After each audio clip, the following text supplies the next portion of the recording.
Hello and welcome, fellow adventurers. This is World Building Essentials and Exercises. Here on the WBEE, we talk a lot about world building.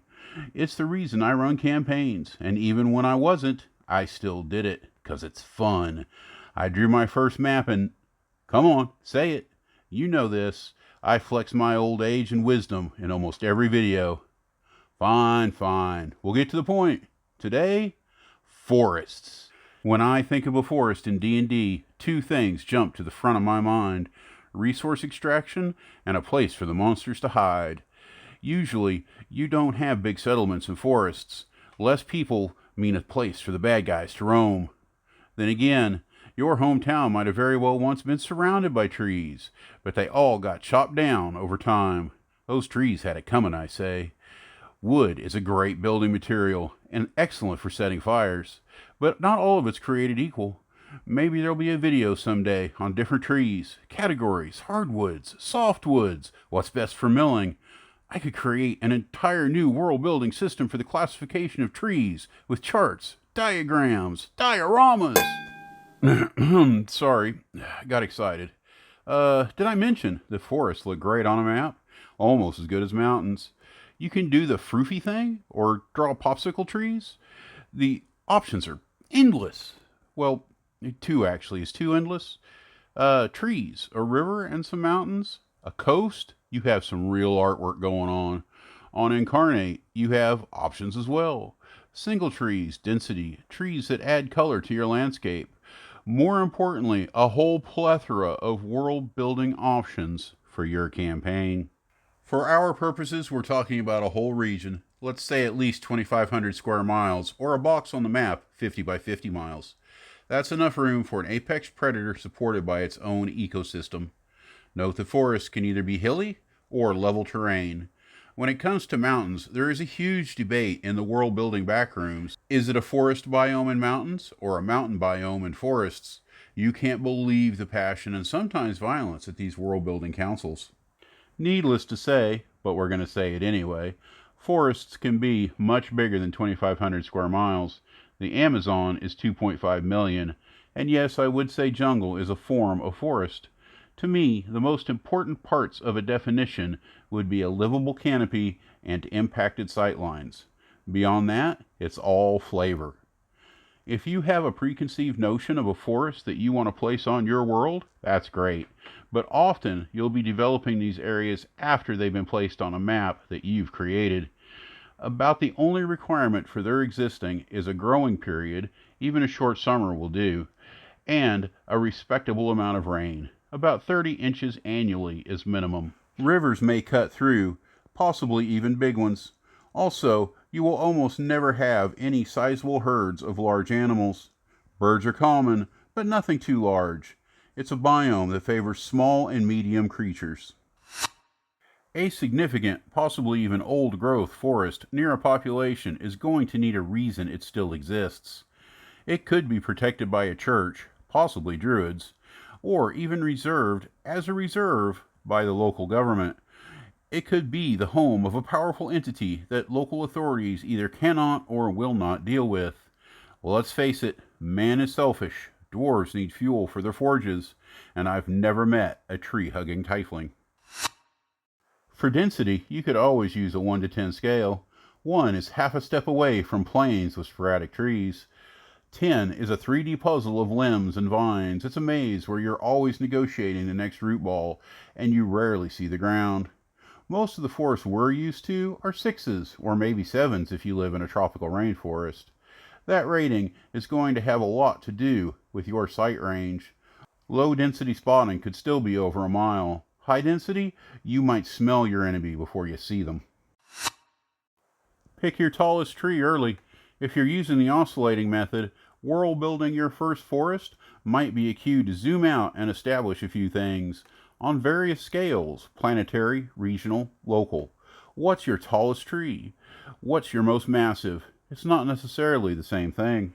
Take a moment to define some fantasy trees you want to use, and maybe just list some earth examples that you plan to exploit. It is super easy to add little variance by putting a place name in front of a type. For instance, my Jewelbeck's oak is just an oak that grows to 200 feet, because trees on Jewelbix get big. You can have ironwoods, or something similar for the sake of fantasy. Anything you can come up with is possible. So just spend a few hours, come up with some good stuff. Don't be afraid to steal and mold the trees of other creators. Anything goes on your tabletop. No one owns the copyright to Really Tall Tree Where the Space Elves Live. Forests can be landmarks and tourist destinations. Maybe you have an unusual range of 100-foot cherry blossom trees, or a forest of mist trees growing down from the clouds. The biome, all biomes really, can occupy a space on your history page too. Maybe all the trees on a certain island got chopped down to build a fleet during a long and terrible war. The Forest Road. Travel through the dark, dense forests can be some of the most interesting gameplay in D&D. Short encounter ranges with big monsters, threats of ambushes, ancient powers may lurk here, or perhaps a hidden civilization of sprites or goblins. You can hide ancient ruins or place vast dungeons underneath. Consider building an entire campaign around such a road. Perhaps you're on a scouting mission. Could be your party was on one of the first road crews when it was attacked. The lone survivors now form the core of a new adventuring team geared to take on the wilderness. A forest road may be a lonely, dangerous place, or well patrolled and heavily defended. There may be regular forts and defendable rest stops along the way. These are all going to have stories about fending off raids of monsters. Residents will be happy to tell you about the time an adult green dragon came sniffing around. Then again, your party might be the ones doing the building. Monsters will need defeating, and the land conquering. In your gaming career, how many camps have been named after your characters? The whole first phase of the game, levels 1 through 8, might revolve around the process. In the end, the party has secured a portion of the tolls collected from an open road, and now they're free to choose their own missions until fate calls again. Elven forests. You remember what I said about no big settlements and forests? Elves can throw a monkey into that wrench, but it's okay. It's so cliché, it's almost required. Very few stray far from the ideal of elves living in tandem with nature. As such, their small cities often do just fine nestling into relatively dense forest environments. You can get super mystical and create forces that mold the very trees into these cities for elves, so long as the elves continue to be partners in life's journey. Alternatively, you can go with elves as hippies who regard the forest as a spiritual place and make sacrifices in comfort and lifestyle to live within its borders. Cliché or not, there is no single template for elven forests. Haunted forests. It could be pissed off ants, actual undead, or something else, but forests are a great setting for horror. Good time to say, I do draw a distinction between undead and haunting in D&D. Undead are just monster types. Thematically, hacking a bunch of skellies into pieces is no different than fighting orcs. Some undead are more problematic than just a bag of hit points, but that goes for every monster type. By haunted, I mean mysterious and elusive. It could mean stealthy hags, invisible spirits, or a corrupt carnival operator. It could be a problem that requires more than just beating up a monster. Perhaps some powerful entity is pissed off over an injustice it cannot see undone. Exorcisms have been ineffective, and the party has to make contact with the angry ghost and find out what it needs to make it happy and leave. Or maybe your haunted forest is just a jaguar cult that needs the attentions of swords and spellfire. It's totally up to you. Fey forests. Another ambiguous category that is just waiting for your creativity. The Fey in my current game world, well, they're a little dark. Sort of a Tinkerbell meets Samara vibe. But I'm weird that way. For the most part, I'd say Fey forests give us a safe and friendly vibe. That doesn't mean they lease out logging contracts, but it does mean they're likely to work with local communities to achieve mutual goals.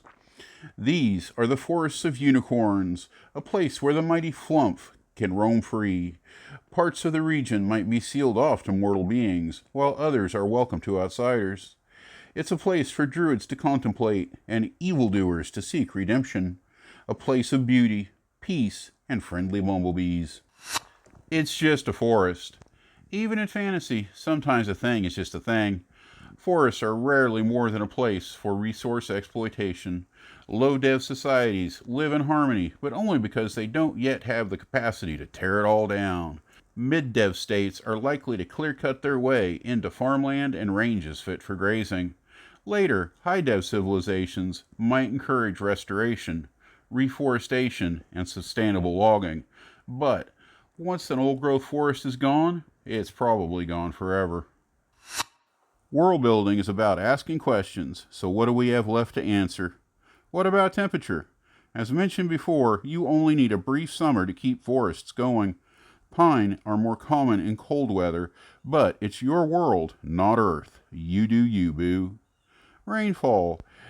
It's always a good idea to list rainfall patterns with any geographical location that you world build. For forests, more rain usually means thicker growth. Is it cut by a river? A road? Are there logging camps, forts, fire watch? What about the frequency of flooding and drought? What's your plan if you roll a forest fire on the random encounter chart? On a Venn diagram of biomes, what does your forest overlap with? Swamp? Seacoast? How about an undead field? Can you figure out a way to put desert right up against your forest? Maybe even overlap it a little bit. Remember, it's fantasy. Every world builder gets away with a few hand waves. How much undergrowth is there? What is the frequency of bugs? Side project, build a food chain. Insects eaten by small mammals, eaten by carnivorous plants, eaten by forest hippos, eaten by giant insects. That's a pretty good circle of life, and it gives you a chance to use one of these. Oh yeah, we are definitely going to have to do an exercise on food chains. Maybe we'll make it part of our focus on forests over the next month or so. That leads us once again to the future. I guess it's about time I put up a new poll. But if you don't want to wait, just tell me what you want to see down in the comments. There's all kinds of possibilities for new episodes. We've got years of biome work left to do, but you can decide what we visit next. If you've already suggested something, the squeaky wheel gets oil. Say it again, loud. I want to thank you all for stopping by. It's been a hoot hanging out with you. Do the stuff. I love you all. Most importantly, have a great rest of the day.